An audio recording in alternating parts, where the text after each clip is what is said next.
안녕하십니까. 암호화폐 정보를 전달해드리는 닥터 비트맨입니다. 일요일도 슬슬 마무리되고 있습니다. 어떻게 오늘 하루 잘 보내셨나요? 지난 밤부터 암호화폐 시장의 가격이 상당히 좋지 않습니다. 계속해서 하락을 하며 특히 이더리움 중심으로 하락을 하고 있는데요. 과연 왜 현재 하락을 하고 있는 건지, 이더리움에 무슨 문제가 생긴 것인지 한번 알아보는 시간을 가져보려고 합니다. 오늘 남은 시간도 잘 마무리하시길 바라면서 내용 바로 시작하도록 하겠습니다. 구독과 좋아요, 알림 설정 부탁드립니다. 네, 현재 암호화폐 시장의 모습들, 가격이 전반적으로 좋지 않습니다. 일단 시가총액 1위의 비트코인의 경우는 전날 대비 5.08% 하락 27,496달러를 나타내고 있으며 2위의 이더리움이 전날 대비 무려 7.5% 하락을 했습니다. 이제 일주일 전 대비해서는 17.5% 하락한 1,469달러를 나타내고 있습니다. 일단 에이다의 경우도 시가총액 7위로 넘어갔는데요. 바이낸스 USD 스테이블 코인의 시가총액이 밀린 모습이죠. 전날 대비 14% 하락을 했습니다. 거의 요즘까지 지금까지 상승을 했던 상승분을 모두 다 내뱉은 수치이지 않을까 싶은데 0.51달러. 리플 XRP의 경우는 시가총액 8위, 전날 대비 8.97% 하락한 0.3달러를 나타내고 있습니다. 비트코인의 도미넌스는 47.5%, 이더리움의 도미넌스는 16.1%로 매우 강력한 비트코인과 이더리움의 시가총액 점유율을 볼 수가 있을 텐데요. 이렇게 지금 현물 시장이 요동을 치게 된다면 이제 선물 시장 또한 난리가 날 텐데, 일단 대규모 청산은 계속해서 이루어졌습니다. 과연 선물 투자자분들은 롱 포지션, 숏 포지션 어떻게 보고 있을까요? 비트코인의 경우는 롱 포지션이 다소 높습니다. 54.6%를 나타내고 있으며 이더리움의 경우는 숏 포지션이 다소 높습니다. 51.4%.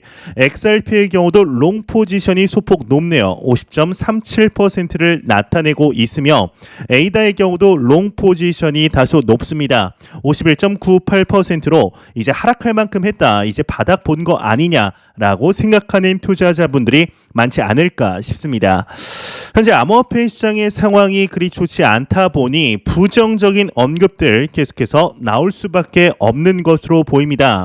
스웨덴의 중앙은행에서 이러한 소식이 나왔는데, 비트코인 포함 POW 암호화폐 채굴 금지시켜야 한다라는 언급이 나왔습니다. 일단 얼마 전 지난주부터 이제 뉴욕주의 POW 이제 채굴 금지가 상원에 통과된 이후에 암호화폐 시장을 좋지 않게 보는 이런 기관 투자자들과 고액 자산가들, 기업들이 옳다구나, 지금이 딱 기회다, 모두 다 금지시켜 버려야 한다라는 목소리를 한 마음으로 모아서 이야기를 하고 있는데요. 이 스웨덴 중앙은행이 최근 공개한 보고서를 통해 비트코인을 포함 작업 증명 메커니즘, 즉 POW를 채택하고 있는 암호화폐 채굴을 금지해야 한다, 이렇게 밝혔다고 합니다. 이와 관련해 스웨덴 중앙은행은 작업 증명 합의 알고리즘은 블록체인을 보호하기 위해 에너지 소비량이 상대적으로 많은 데이터 센터를 사용한다. 최근 스웨덴 북부에는 암호화폐 채굴 시설이 들어와 연간 20만 가구가 소비하는 만큼의 전력을 사용하고 있다. 환경을 생각해 암호화폐 채굴을 금지해야 한다라고 강조를 했다고 합니다. 여러분들은 이에 대해서 어떻게 생각하시나요? 정말 POW가 이 채굴 문제에 있어서, 환경 문제에 있어서 그렇게 크나큰 비중을 과연 차지하고 있을까요? 또한 POS, 이제 지분 증명 메커니즘은 좋은 거다, POW 작업 증명 메커니즘은 안 좋은 거다라는 이분법적인 생각들이 팽배한 것이 사실입니다. 하지만 비트코인에 대해서 계속해서 공부를 했던 이제 사람들, 그리고 전문가들의 분석을 보게 되면 POW, 즉 금융 에너지를 전기 에너지로 바꾸어서 전 세계 어디든 전기 에너지를 순식간에 보낼 수 있는 이러한 메커니즘의 탄생 자체가 비트코인이 굉장히 혁신적인 것이기 때문에 이 POW가 안 좋다라는 인식은 조금은 걱정을 해야 된다, 다시 한번 생각을 해보아야 한다라는 이야기들이 나오고 있는데요. 저 또한 이에 대해서는 동감을 하는 상태입니다. 지금 전반적으로 국제사회가 이 POW는 환경을 해치고 수온을 올리고 탄소를 배출하기 때문에 화석 에너지의 비중이 좋기 때문에 안 좋은 것이다라는 인식이 많은데 이를 조금은 바꿔야 되지 않을까라는 생각이 듭니다. 이와 더불어서 그래도 긍정적인 소식들 조금씩은 나오고 있습니다. 2030년 전 세계의 비트코인 채택률이 10% 넘을 것이다 라는 언급이 나왔는데 한 보고서에서 나왔습니다. 내용을 보게 되면 암호화폐 채굴 및 인프라 개발사 블록웨어 솔루션이 최근 비트코인 사용 채택 보고서를 발표하면서 2030년 앞으로 이제 8년 뒤죠. 이제 비트코인 반감기가 한 2번 정도는 더 지나고 이제 난 후인데요. 이 비트코인 채택률이 10%를 넘으면서 급증할 전망이다. 가격이 급증할 전망이다라고 분석을 하는 것이죠. 그러면서 이제 혁신 기술들처럼 이제 폭발적인 글로벌 채택이 이뤄질 것이고 비트코인이 지닌 직접적인 경제적 보상, 즉 이제 생산자만 이렇게 보상을 얻는 것이 아니라 사용자, 소비자들에게도 직접적으로 보상을 주는 이 비트코인의 메커니즘 레이어 위에 많은 것들이 탄생할 것이기 때문에 암호화폐 시장이 앞으로 더욱 확장할 것이다 라는 이야기로 받아들일 수 있지 않을까 싶습니다. 이와 더불어서 스웨덴의 중앙은행에서는 다소 부정적인 이야기가 나왔는데 캐나다의 중앙은행에서 하나의 소식이 나왔습니다. 이제 지난해 캐나다인 13%가 비트코인을 보유했다. 이는 전년 대비, 즉 2020년 대비 8%포인트 증가한 것이다. 라는 언급을 하였습니다. 캐나다 인구의 13%가 비트코인을 보유하고 있다는 것이 상당히 유의미하지 않을까 싶은데 일단 캐나다 내 비트코인 보유자 증가의 원인으로는 모바일 어플리케이션을 통한 암호화폐 서비스의 보급과 캐나다 내 전반적인 투자 증가를 꼽았다고 합니다. 일단 아시는 분들은 아시겠지만 작년 캐나다에서 비트코인 현물 ETF가 승인이 되어 있습니다. 그 이름이 퍼포즈 비트코인 ETF이죠. 이를 시작으로 수많은 어플리케이션, 암호화폐 시장에 대한 접근성이 높아지는 산업들이 증가를 함으로써 일반 시민들에게도 암호화폐 자체가 그렇게 나쁜 것만은 아니다. 이제 도박이나 투기가 아니라 새로운 디지털 자산으로서 인식이 되고 있다. 이를 조금 더 생각을 해보았을 때 이 캐나다 정부에서 이 크립토 마켓을 어떻게 생각을 하고 있는지 충분히 알 수 있는 대목이지 않을까 하는 생각이 듭니다. 실제로 전 세계적으로 이제 글로벌적으로 중앙은행들이 암호화폐 시장에 대해서 어떻게 바라보느냐, 그냥 도박으로 바라보는 그냥 도박, 투기, 갬블로 바라보는 시각들이 많은 것이 사실입니다. 하지만 이 캐나다의 중앙은행은 암호화폐가 은행 등 전통 금융시장에 위협이 되지 않는다는 견해가 확산이 되고 있다.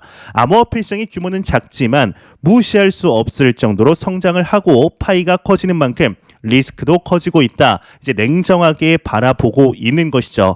이렇게 이제 국가적으로 정부에서 암호화폐 시장이 그렇게 나쁜 것만은 아니다라는 언급들을 기조들 또한 알 수 있는 대목이지 않을까 싶은데요. 이제 우리나라 대한민국의 이제 인구의 10%, 13%가 비트코인을 보유하고 있다라는 기사가 나오는 날이 오기를 진심으로 바래 보겠습니다. 이런 소식과 더불어서 페이팔에서 하나의 소식이 나왔습니다. 이제 페이팔의 CEO이죠. 댄 슐만이 암호화폐 결제를 지원할 예정인데 이것이 우리가 디지털 화폐 세계로의 첫 걸음이 될 것이다 라는 언급을 하였습니다. 한번 내용을 보게 되면 코인데스크의 컨센서스 2022 포럼에 참석해서 페이팔 플랫폼의 암호화폐 기능을 도입한 것은 디지털 화폐 세계로 나아가는 첫걸음을 내딛는 것이다 라는 이야기를 하였습니다.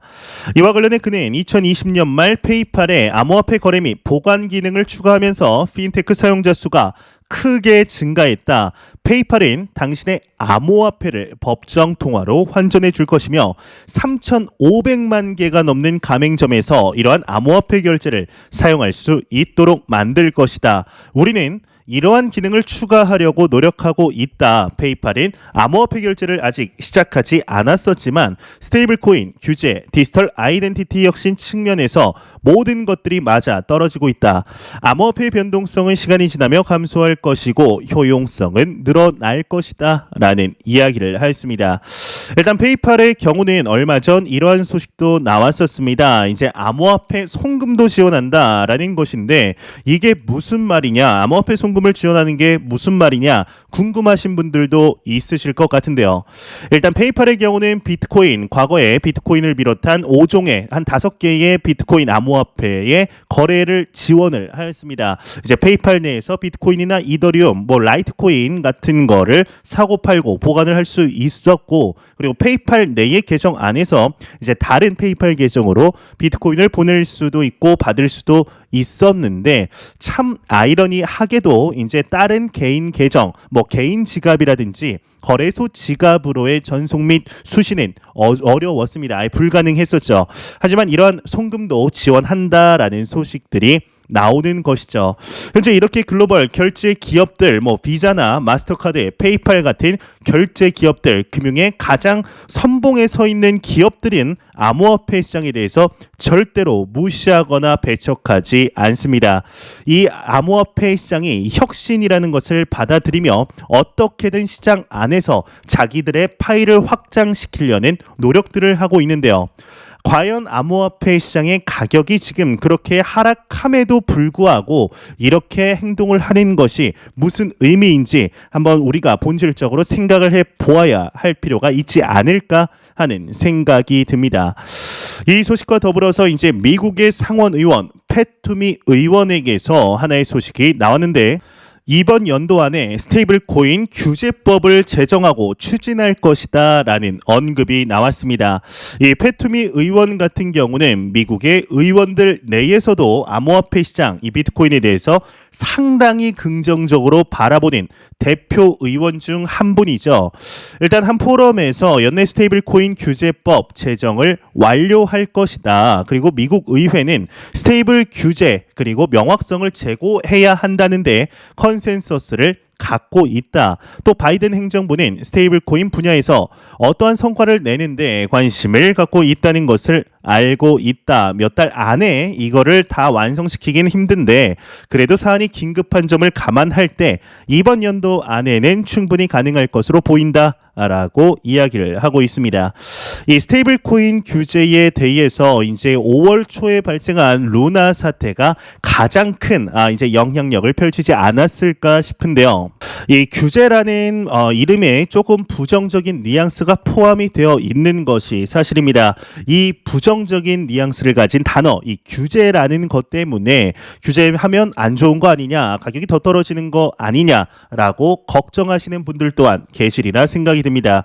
하지만 실제로 암호화폐 시장 내의 사업자들, 암호화폐 블록체인 기업의 사업자들의 가장 큰 고충이 무엇이냐라고 물어보았을 때 너도 나도 이제 불구하고 첫 번째로 이야기를 했던 것이 불명확성, 암호화폐 시장의 불명확성을 꼽았습니다. 그만큼 규제가 상당히 중요하다라는 것을 확인할 수 있지 않을까 싶은데요.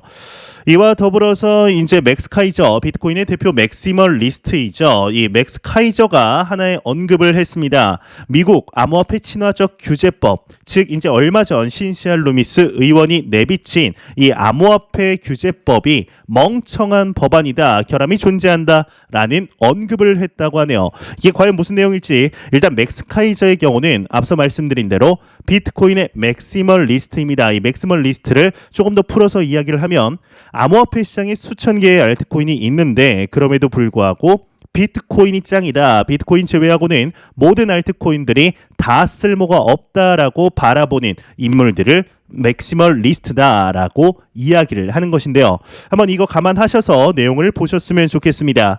이 맥스 카이저가 신시알 루미스의 주도 하에 의회에서 발의된 초당적 암호화폐 법안 책임 있는 금융혁신법은 몇 가지 치명적인 결함이 존재하는 멍청한 법안이라고 지적을 했다고 합니다. 이와 관련해 그는 이더리움을 포함한 알트코인들은 미국 증권거래위원회 SEC가 증권 여부를 판단할 때 사용하는 기준인 하위 테스트로 증명 가능한 증권의 성격을 갖고 있다. 상품으로는 취급될 수 없다. 상품으로 취급될 수 있는 암호화폐는 비트코인이 유일하다. 해당 법안은 망신을 당한 알트코인들로부터 로비 자금을 끌어모으려는 정치적인 움직임이며 SEC와 CFTC의 기능에 대한 완전한 몰이해를 보여주는 사례다. 이렇게 설명을 했습니다. 일단 이에 대해서 하나 말씀을 드리면 이 신시알 루미스 의원이 언급한 이제 발의한 그 암호화폐 법안 책임 있는 금융혁신법에 이러한 이야기가 있습니다. 현재 SEC가 암호화폐 시장의 주도권을 좀 가지고 있는 것 같은데 이 증권거래위원회 SEC는 암호화폐 시장에 거의 악영향만 미친다. 이러한 영향을 CFTC 상품선물거래위원회로 옮겨야 한다라고 이렇게 적혀 있죠. 그렇기 때문에 이러한 이야기들이 나오는 것인데요. 또한 이제 이 맥시멀리스트 맥스 카이저가 이야기를 한 것이 XRP에 대해서 언급을 했다고 합니다.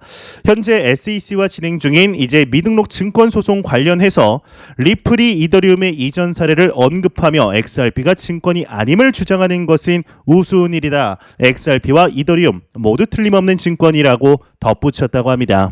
여러분들은 이에 대해서 어떻게 생각하시나요? 이제 하위 테스트의 가장 중요한 부분이 바로 그것이죠. 이제 리플사 아니면은 이더리움 재단이 노력하는 것에 따라서 이더리움과 XRP의 가격이 상승하느냐 하락하느냐 영향을 주느냐 이것이 가장 큰 문제인데 이 XRP가 정말 이 리플사가 뭐 좋은 일들을 하고 사업을 확장시키는 이제 이런 일들을 했을 때 XRP의 가격이 오르느냐는 좀 생각을 해보아야 되지 않을까 싶습니다. 많은 호재들이 나와도 다른 알트코인의 거의 두 자릿수 상승을 일으킬 만한 소식들이 나와도 XRP는 가격을 움직이지 않죠. 가격의 움직임이 거의 없는 상태인데 사실상 비트코인의 가격과 상관관계가 상당히 높은 것이 사실입니다. 뭐 그렇다고 또 비트코인이 오를 때 오르느냐 그것도 아니고 하락할 때는 가장 먼저 앞장서서 하락하는 우리 XRP의 모습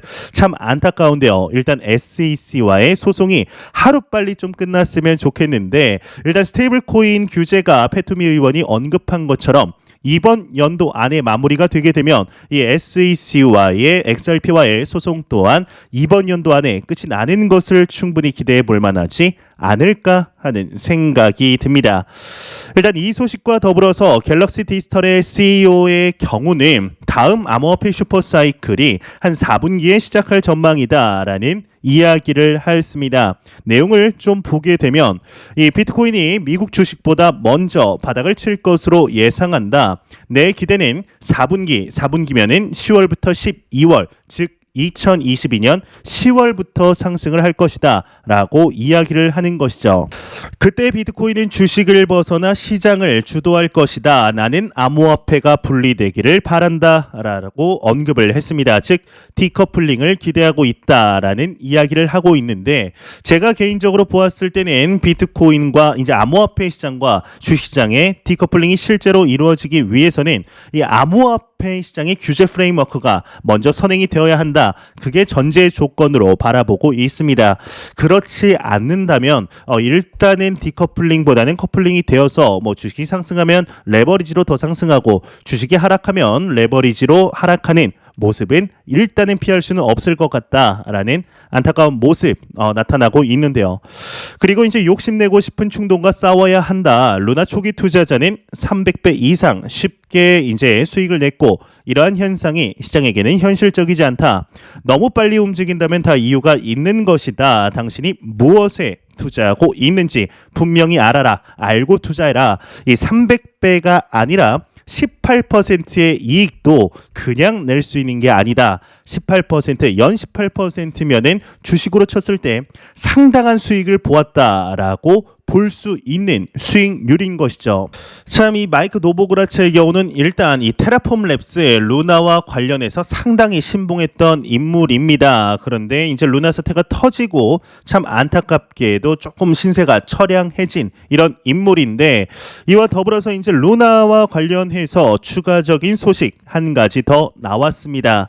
이제 검찰에서 권도영 대표에 대해서 1.5조 원, 네, 1.5조 원이면 엄청난 금액이죠. 뭐 이제 뭐 뭐 옆집 개 이름도 아니고 1.5조 원 상당의 코인을 몰래 발행을 했다라는 진술을 확보했다고 합니다. 사기 정황을 수사한다라는 것인데, 일단 내용을 보게 되면 검찰이 루나와 바꿀 수 있는 또 다른 암호화폐 1조 5천억 원 어치가 개인 투자자들 모르게 발행됐었다는 진술을 확보를 했다고 합니다. 이른바 큰 손으로 불리우는 일부 기관 투자자들만 알고 있었던 걸로 파악을 하는데, 일단 여기서 이야기를 하는 것이 1.5조 1조 5천억 원 어치를 이제 루나를 발행한 게 아니라 또 다른 암호화폐, 루나와 바꿀 수 있는 암호화폐로 발행을 했다라는 이야기가 나오고 있습니다.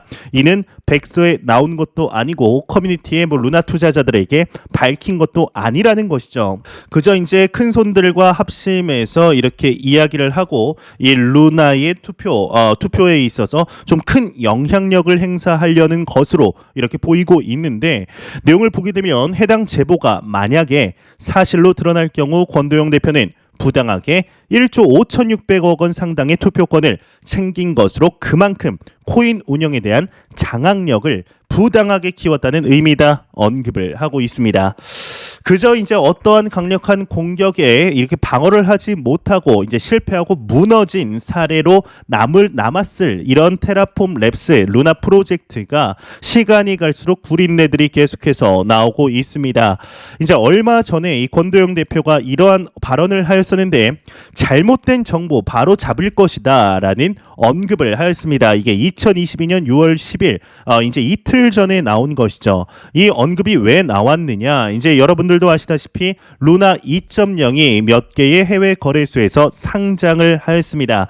하지만 상장 뒤에 루나 2.0 또한 9분의 1토막이 나면서 이 권도영 대표의 트위터가 비공개로 전환이 되며, 이 권도영 정말 먹튀한 거 아니냐, 튄 거 아니냐, 한탕하고 튄 거 아니냐라는 언급이 나오자 이 권도영 대표가 나와서 잘못된 정보 바로 잡을 것이다라는 언급을 하였는데, 이러한 소식이 그렇게 나오고 바로 다음 날에 나온 것이죠. 여기 보면 6월 11일 권도영 대표가 바로 잡을 거라고 얘기한 게 이렇게 지금 6월 10일인데 6월 11일 날 이러한 기사가 나왔다는 게 참 안타깝습니다. 얼마 전에는 테라폼 랩스의 직원이 30억 원을 횡령했다. 뭐 권도영 대표가 계속해서 한 여자에게 코인을 보낸 정황이 포착이 됐다. 루나 쇼크, 루나 사태 이제 일어나기 전에 권도영 대표가 매월 거의 1,000억 원 가량을 이제 현금으로 바꾼 정황이 포착됐다 등등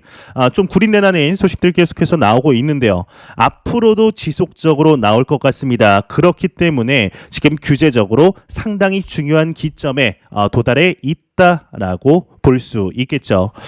이와 더불어서 이제 많은 분들이 좀 궁금해하셨을 것 같습니다. 이더리움 왜 떨어지는가? 비트코인은 그래도 상대적으로는 좀 덜 떨어진 것 같은데, 그래도 많이 떨어지긴 했죠. 네, 그래도 덜 떨어진 것 같은데 이더리움은 왜 떨어졌냐? 이게 바로 리도 파이낸스의 스테이킹 자산 이제 ST 이더리움과의 가격이 괴리가 된 것인데요.